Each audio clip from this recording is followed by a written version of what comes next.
Mesdames, Messieurs, peuple congolais, chers membres de la diaspora, le saviez-vous que le despote Denis Sassou Nguesso, un être mortel qui n'est que de passage sur terre, a rendu nous, peuple congolais, comme ses sujets indigènes et esclaves, et voire du bétail humain. Et d'ailleurs, les Congolais vivent désormais comme des rats et des cafards, et c'est du jamais vu. C'est pour cela que je vous informe que notre pays est sur un volcan prêt à exploser. Alors, pour notre liberté et dignité du peuple congolais, et si la révolte c'est maintenant? Et pourquoi la peur de se révolter contre l'ennemi commun est imaginaire? Autrement dit, pourquoi la peur de se soulever comme un peuple contre le despote Denis Sassou Nguesso est imaginaire? C'est ce que je souhaite vous réexpliquer pour la 428e vidéo que depuis 2017, je ne cesse de vous informer, sensibiliser, conscientiser et motiver en fonction de la situation et du contexte politico-social du pays. Alors, quelle est la situation et le contexte sociopolitique actuel du pays au regard de la problématique et des enjeux? Le despote Denis Sassou Nguesso dégage. D'abord, le fiasco du 15 août 2024 où la bulle Sassou-Londe est prête à exploser. Et pour cause, le despote Denis Sassou Nguesso isolé aux abois et au crépuscule a été pris en flagrant délit d'idiotie, de mensonge, de mégalomanie, de cynisme, de corruption, de haute trahison et de la ruse. Méfiez-vous des apparences, elles sont trompeuses. Et pour cause. 1. Ça chauffe dans le clan, au pouvoir, à cause d'un côté, la guerre des successions qui se déroule actuellement dans le clan, où il y a risque qui se bouffent entre eux. Certains membres du clan pensent qu'on est allé trop loin contre le peuple. Et d'autres continuent à jouer à l'opulence et autres contre le peuple. Et donc, il y a de l'inquiétude. C'est-à-dire, est-ce qu'on va pouvoir conserver le pouvoir? Et de l'autre côté, la peur de lendemain de beaucoup de ces membres du clan qui, certainement, ont déjà fait la lecture de la chute des dictateurs. Il y a eu des plus gros dictateurs. Qui sont-ils devenus? Les membres du clan des dictateurs africains déchus, dont les Mobutu, Idi Amin Dada, Bokassa, Sénabré, même jusqu'à l'étranger, les Hitler, Mussolini, Pol Pot, Duvalier, etc. Donc, on connaît bien que l'affaire est toujours tragique. Parce qu'une fois tout a changé, tout a changé. D'ailleurs, des sources embarquées auprès du pouvoir nous informent régulièrement que celui-ci, c'est-à-dire le pouvoir, hein, les membres du pouvoir en place, ceux-ci, les membres du pouvoir en place, n'ont peur que du peuple dans la rue. C'est pour cela que la fin ne justifie pas les moyens employés par le pouvoir de jouer au statu quo. Et jusqu'à combien de temps encore? Mesdames, Messieurs, peuple congolais, chers membres de la diaspora, alors, pourquoi la peur envers le despote Denis Sassou Nguesso isolé aux abois et au crépuscule est imaginaire?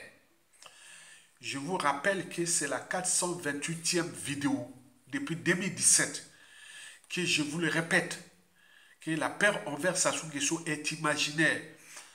Et je le répète, ces vidéos en fonction de la situation et du contexte. Alors, pourquoi la paire ouverte Sassou Nguesso, isolée, aux abois et au crépuscule est imaginaire? C'est pour 5 raisons. C'est pour 5 raisons à retenir au regard de la situation et du contexte sociopolitique actuel. La première raison sur 5 pour laquelle la peur de se révolter contre le despote Denis Sassou Nguesso est imaginaire, cette peur et cette raison est clanique. En effet, le clan est déjà divisé et le despote Denis Sassou Nguesso a plutôt privilégié ses enfants, a préféré privilégier ses enfants et jusqu'à préparer Denis Sassou Nguesso à prendre le pouvoir. Et donc là, ça se passe là-bas. Je suis du Nord, je suis de la Kivette. On nous informe que le despote Sassou Nguesso a fait son choix. Son choix, c'est Denis Sassou Nguesso. Et la fin ne justifie pas les moyens de jouer ce jeu-là. Et donc, Denis Sassou Nguesso suit le chemin de son papa, comme depuis 1977, comme depuis 1997. Donc, méfiez-vous des apparences. C'est une stratégie élaborée entre Denis Sassou Nguesso et son fils. Donc, Sassou a fait le choix de son fils au détriment des autres membres du clan. Mais comme tout le monde a peur du peuple et autres, donc ils se sont, comme on appelle, agglutinés autour du patriarche. Mais entre eux, ça ne marche pas. Le clan est divisé. Il y a des consciences réfractaires à Kiki dans le clan. Et donc là, si ça chauffe, que nous sommes dans la rue, il y a fort à parier qu'il y aura une partie du clan qui sera du côté du peuple. Ça, c'est sûr et certain. Vous croyez que qui va être contre le peuple au moment où les membres du clan, ce sera qui Ndengue n'est plus en action, on peut encore chercher. Est-ce que ce sera Kiki? Est-ce que ce sera Okoy? Ce sera qui au niveau des armées? Puisqu'ils ont toutes toutes les directions ou le commandement des forces d'insécurité et de nuisance et tout quoi pareil. Qui va prendre la responsabilité d'aller mater le peuple? Certainement pas, parce qu'ils sont déjà divisés. La deuxième raison sur 5 pour laquelle le despote Denis Sassou Nguesso, isolé aux abois et au crépuscule, a peur du soulèvement populaire est relative au dérèglement politique et militaire dans le Nord et dans la Kivette. Je vous l'ai dit que dans le Nord et dans la Kivette, ça chauffe. Depuis les arrestations et incarcérations du général Mokoko et le ministre Ondo Okumbi Salissa, et tous ces gars du Nord qui se soient assassinés depuis le coup d'État. Méfiez-vous, il y a des problèmes des tribus, il y a des ambitions personnelles et autres. Donc, ils sont tous agglutinés derrière Sassou Nguesso parce qu'il les fait peur, il est nourri avec la corruption, dans le sudisme et autres. Jusqu'à combien de temps encore la bulle Sassou est prête à exploser. Donc, le dérèglement politique et militaire dans le Nord, là. Donc, il ne peut pas, au moment où la population est dans la rue, il ne pourra pas venir tuer la population. Non, qui va prendre cette responsabilité historique de venir mater le peuple? Au moment où tout aura changé, et vous imaginez les dégâts que ces gens-là vont subir dans ce pays-là. Donc, je crois que il y a là une possibilité de se mettre dans la rue. Il y aura des gens de la Kivette, des plateaux, de la Kivette Ouest. Je parle des militaires, la Songhai, la Likwala et tout compagnie. Ils viendront, ils n'ont pas. Il y a des gens qui attendent que les détonateurs. Donc, c'est-à-dire le risque de dissidence militaire au Nord est élevé. Donc, il faut en profiter de ça. C'est une affaire de stratégie. La troisième raison sur 5 pour laquelle la peur de se révolter contre Sassou Nguesso est imaginaire, cette raison est géopolitique. En effet, depuis 1997, Denis Sassou Nguesso et la France africaine n'ont cessé de piétiner, de massacrer, de balkaniser, et alors jusqu'à vendre à la découpe les terres du Sud. Vous imaginez les contorsions historiques. Donc, si et seulement si la population qui majoritairement dans Brazzaville est sudiste, avec les tickets, s'il se met dans la rue, je ne vois pas qui, l'ordre qui va venir de qui, Okoi, Sassou Nguesso, et qui est mondiaux ou de la France-Afrique. Non, la France-Afrique ne prendra pas ce risque-là d'aller demander à Sassou Nguesso de aller encore matin. Ça ne va pas aller loin. Donc nous avions là des indicateurs qu'on peut aller dans la rue. Et donc ça c'est très important.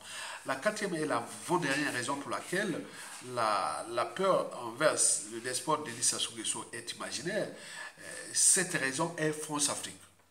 Vous le savez que depuis 1997 à nos jours, vous le savez ce qui s'est passé. Nous avions ce contentieux-là.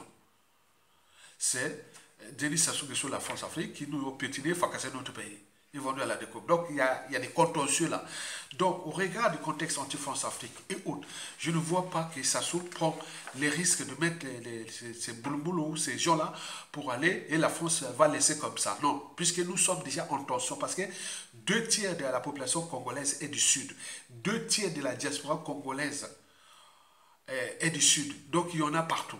Donc, ils savent bien que ça peut amener beaucoup de choses très loin. Si Emmanuel Macron obtempérait aux injonctions de Denis Sassou Nguesso tenant à massacrer encore des Congolais. Et déjà, qui va faire quoi? Il est mercenaire, quel mercenaire? Il n'y a pas. Donc, vous voyez déjà ça. La cinquième et la dernière raison pour laquelle nous n'ayons pas peur de se rebeller contre Sassou Nguesso, cette raison est existentielle. Les signes sont là. D'un point de vue existentiel, et nous serions venus sur Terre pour souffrir ça? Certainement pas. D'ailleurs, Mandela l'avait dit que j'ai appris que le courage n'est pas l'absence de peur, mais la capacité de la vaincre. Donc, la capacité de la vaincre, c'est aujourd'hui.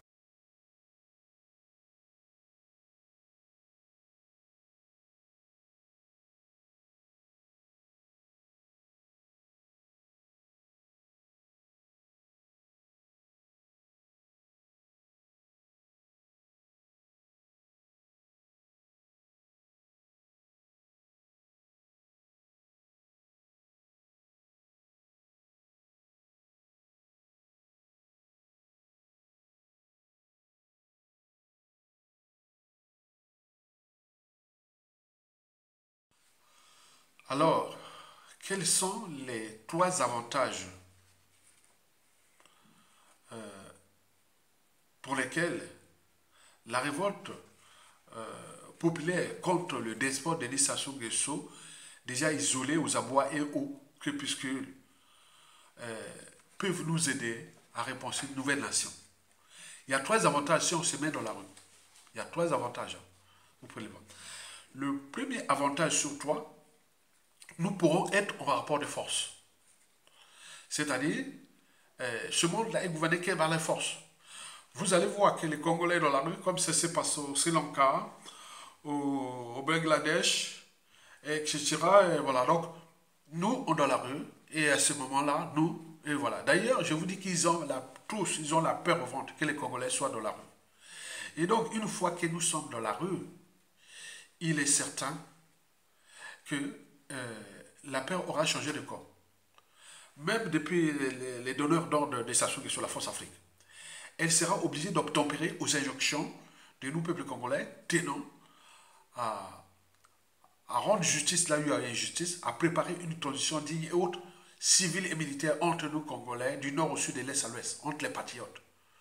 Et donc, il faut se dire la vérité. Il faut dire la vérité.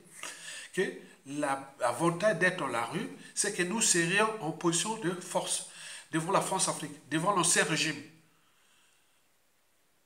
devant les anciens dignitaires, tout ce monde-là. Nous pourrons mettre les gens qu'il faut à la place qu'il faut parce que ce moment-là, c'est une assemblée constituante qui va être formée, de préparer une nation nouvelle. Et donc, nous sommes en position de force. Déjà là, le pouvoir, là où je passe à la deuxième raison, le deuxième avantage, c'est le pouvoir qui sera là pour nous, ce qu'on appelle la transition. Donc on va imposer notre transition civile et militaire, mettre les instances de la transition, que ce soit le gouvernement, le Haut Conseil de transition, l'Assemblée constituante,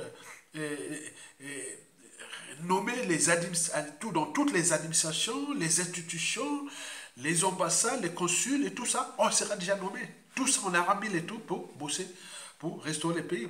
Donc, le premier avantage, je vous l'ai dit, c'est les rapports de force. Je dis que ce monde-là n'est gouverné que par des rapports de force. Or, les rapports de force-là, nous avions attendu depuis 2015 les armées qui ont ces fondamentaux de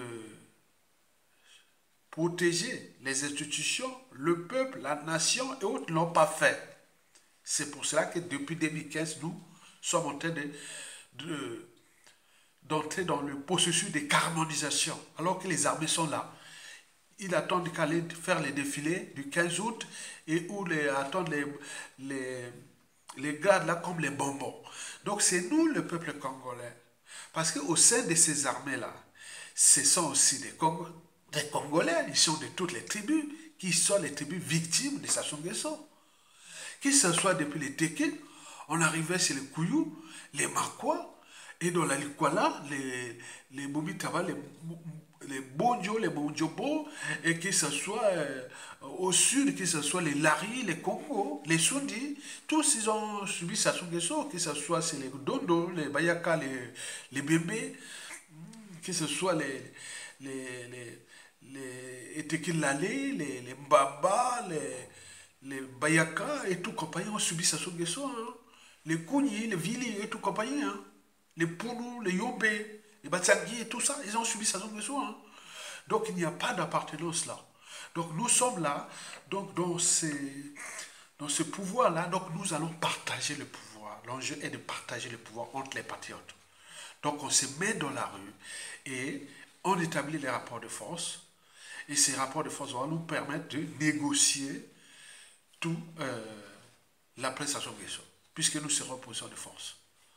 Le troisième avantage sur trois, c'est la construction d'un peuple. L'esprit congolais ne se décrète pas. Et cet esprit se construit au gré des épreuves. C'est comme la confiance. Elle ne se décrète pas, elle se construit au gré des épreuves. Donc le peuple se construit par ces rapports de force-là, par soit la désobéissance, la résistance et la révolte. Et voilà les trois vertus du citoyen et ou du peuple. Donc on a tenté la désobéissance à un moment donné pour arracher notre liberté. Ça n'a pas marché jusqu'à présent puisqu'il est encore là, c'est le statu quo. On a tenté la résistance. Mais ça, elle continue elle marche là. Mais c'est pour notre dignité de peuple.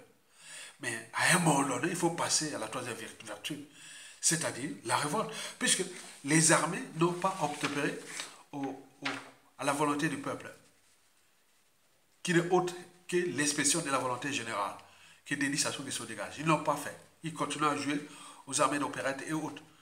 Alors qu'au sein de cette armée, il y a des Assimi Goïta, il y a des Ibrahim Traoré, il y a des Abderrahmane Tchani, les trois mousquetaires de la libération de l'Afrique, qui a commencé en Afrique de l'Ouest. Et donc, vous avez là, donc voilà pour les avantages là. Je vous dis que le premier avantage, c'est les rapports de force qu'on met, parce que nous serons en position de force pour négocier tout.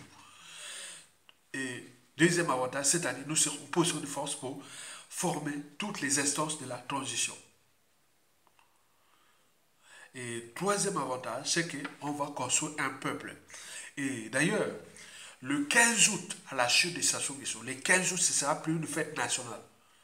C'est la fête, le 15 août sera la fête de la dignité retrouvée. Parce que le 15 août 1960, c'est pseudo-indépendance, suffit pour nous la dignité retrouvée. Donc le 15 août de la presse, sous les prochains 15 août sera le 15 août de la dignité retrouvée.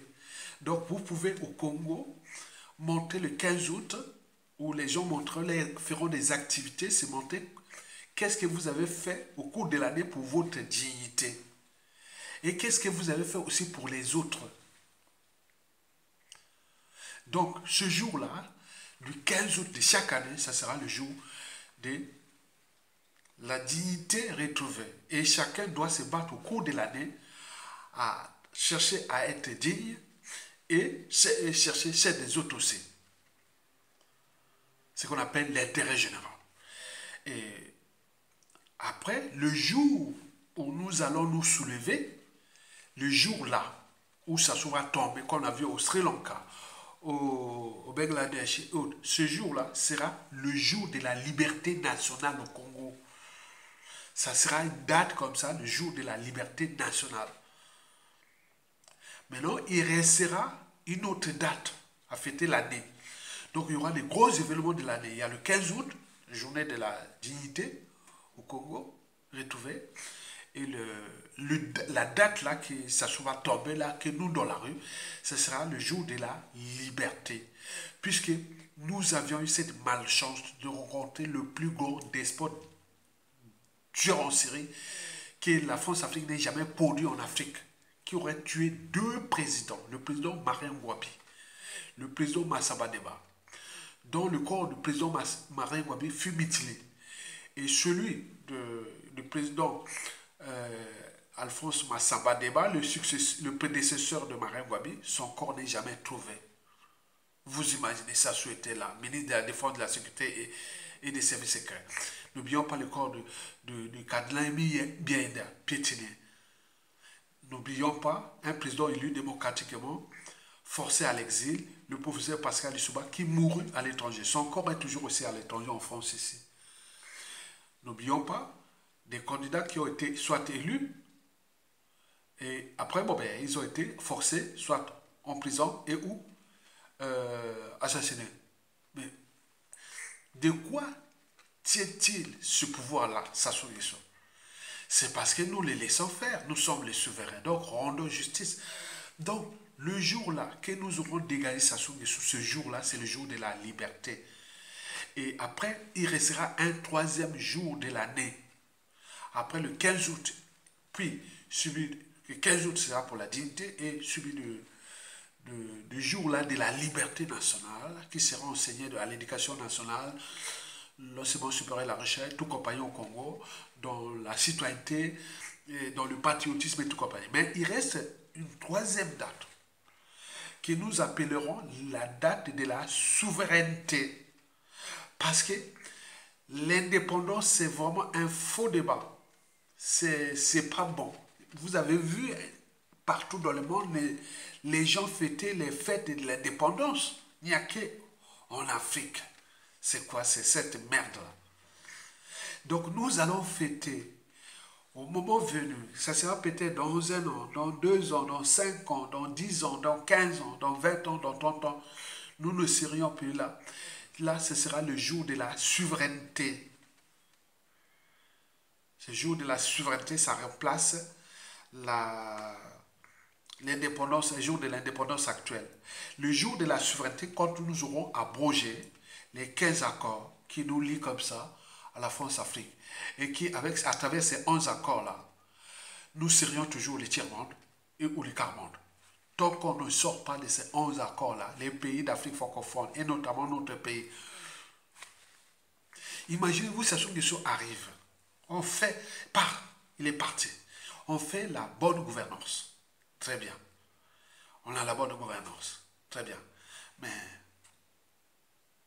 sur 100% du CFA, on va gagner combien? 100 euros.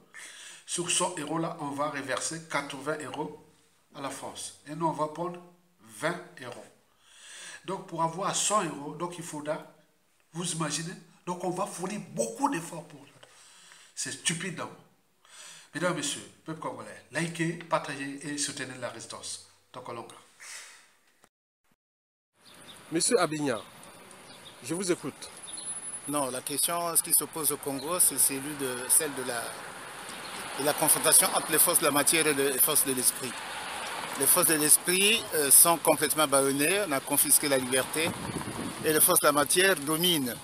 Et donc, c'est les forces brutes qui n'entraînent pas la réflexion, qui ne réfléchissent pas, qui sont obligés de réagir selon les instincts. Et quand l'instinct prime, c'est l'animalité qui prime. Et donc aujourd'hui, la question fondamentale pour moi au Congo, c'est entre ces forces-là, Entre le bien et le mal, en entre fait. le bien et le mal. Tous les philosophes l'ont dit, hein, dans le cas du bien. Oui. Le bien, c'est l'intelligence, le respect et tout ce que tu sais comme vertu. Ouais. Par contre, le mal, c'est la négation de l'autre, c'est le refus de l'humanité de l'autre et tout ça. Et donc, ça se trouve dans ce camp-là, avec tout ce qui l'accompagne, parce qu'ils ne font que tuer à Brazzaville aujourd'hui. Donc voilà. Quand on a tout gagné ou perdu dans la vie, il vous restera qu'une seule ressource, le cerveau. En ce jour, le soleil se lève toujours pas et notre Congo se meurt. Une longue obscurité achève de nous saper le moral. Congolais, pitié, chassez Sassou pour que vous puissiez vivre heureux. Congolais, vous faites pitié. Le stade d'humanité commence par le respect de la liberté et de la dignité d'autrui, puis celle de l'intégrité physique et de l'autonomie de la personne humaine, et tout en cherchant à faire ressortir et à analyser le contenu social, moral et philosophique du caractère sacré de la vie humaine. On ne peut parler de stade supérieur d'humanité que pour un être qui s'est affranchi des barrières de la raison, de l'esprit qui tire et de la conscience. Mesdames, Messieurs, peuple congolais, je vous remercie. Là où subsiste une prise de conscience claire des défis et des enjeux en présence, là où il y a une volonté d'agir en toute responsabilité,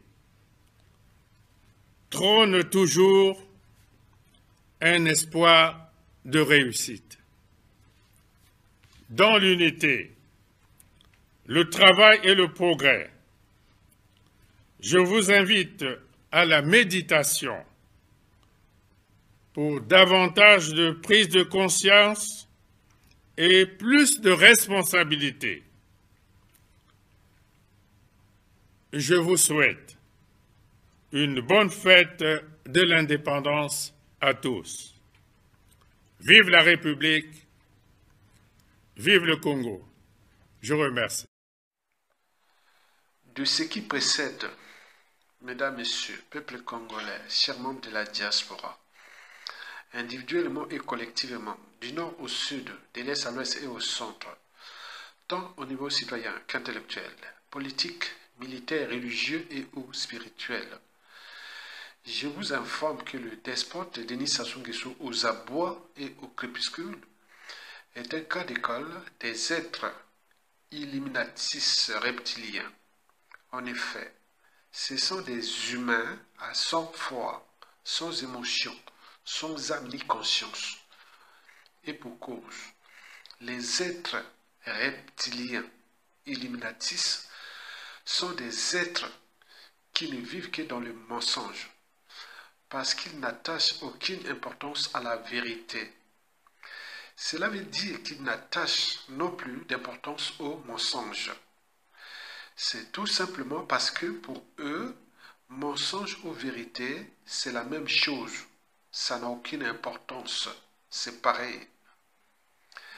Et c'est la raison pour laquelle les Illuminatis reptiliens sont des acteurs politiques incroyables. Parce qu'ils sont capables de jouer la vérité comme le mensonge avec la même motivation ou avec la même force, contrairement aux êtres humains qui, eux, pour avoir cette force-là, sont forcés d'user de la vérité. C'est dans la vérité que nous, êtres humains, sommes capables de donner de la force ou de l'énergie à nos propos.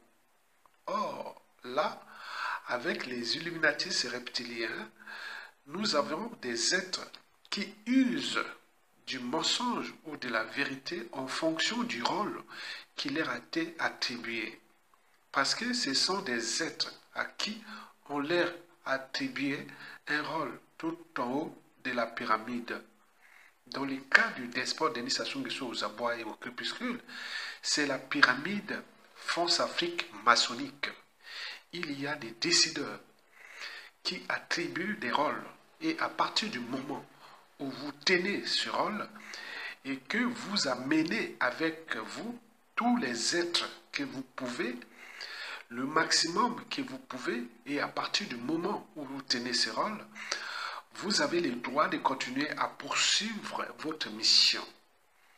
C'est pour cela que le despote Denis Sassou Nguesso continue à jouer à l'idiotie, au mensonge, à la mégalomanie, au cynisme, à la corruption et à la ruse, jusqu'à peut-être mourir et au pouvoir et d'être enterré avec les honneurs par ses frères de lumière illuminatistes reptiliens. C'est pourquoi nous, peuple congolais, nous devons prendre notre responsabilité individuelle et collective de le chasser. À défaut, il mourra au pouvoir et, par translation, la honte, l'indignité nationale et les déshonneurs de nous, peuples congolais, civils, politiques et militaires, seront consommés pour de nombreuses années. Je vous remercie.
En ce jour, le soleil se lève toujours pas et notre Congo se meurt.